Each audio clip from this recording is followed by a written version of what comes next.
আসসালামু আলাইকুম। আশা করি আপনারা ভালো আছেন ও সুস্থ আছেন। তো দেখুন, এই যে ফুল গাছগুলো সব পড়ে গেছে। আমাদের এখানে কিন্তু রোজ এরকম ঝড় হচ্ছে, আর এদিকে অবস্থা দেখুন, প্রচুর বৃষ্টি হচ্ছে।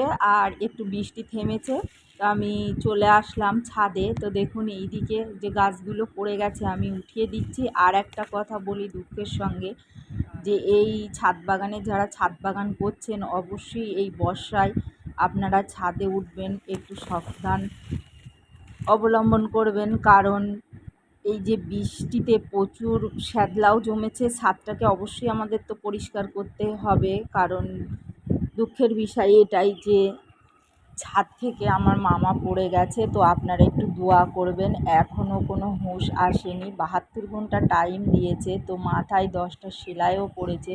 তো আপনাদের কাছে অনুরোধ যে আপনারা অবশ্যই আমার মামার জন্য একটু দোয়া করবেন, আর আপনারাও সাবধানে ছাদে চলাফেরা করবেন।